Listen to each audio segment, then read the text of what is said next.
Timbog sa entrapment operation ng PNP ang umano'y scammer na sangkot sa bentahan ng online bank accounts. Kasabay nito, muling nagpaalala ang PNP na maging mapagbatyag sa mga scam, lalo't papalapit na ang Pasko. Yan ang ulat ni Ryan Lesiges. Karaniwan nang tumataas ang online shopping scams at peking delivery schemes tuwing sasapit ang Kapaskuhan.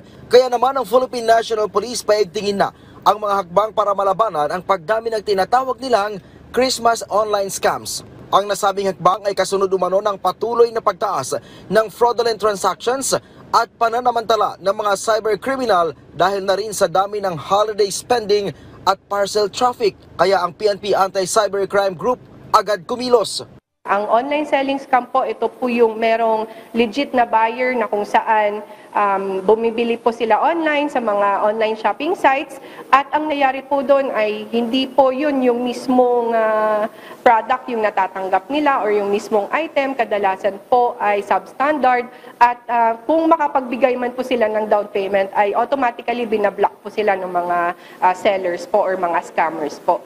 Ayon kay PNP ACG spokesperson Police Lieutenant Walin May Arancilio, aktibo ang kanilang cyber patrols upang mahuli ang mga nanloloko lalo na't marami ang namimili online. Sa Pasay, isang individual ang naaresto dahil sa pagbebenta ng online bank accounts sa halagang 9,000 piso na iniaalok ng suspect sa kanyang social media page. Dahil sa pinaigting na cyber patrolling, nabuking ang modus ng suspect at agad ikinasa ang entrapment operation.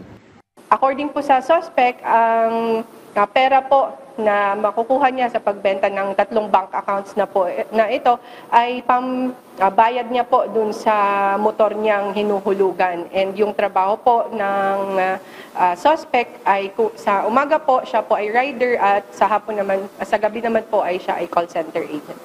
Ang suspect ay maharap sa mga kasong paglabag sa Republic Act No. 12010 o Anti-Financial Account Scamming Act na may kaugnayan sa Section 6 ng Cybercrime Prevention Act of 2012.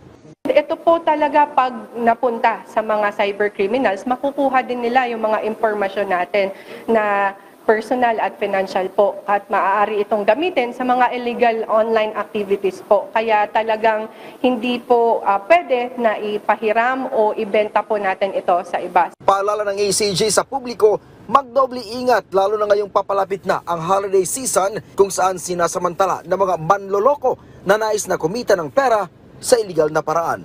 Ryan Lesiges para sa Pambansang TV sa Bagong Pilipinas.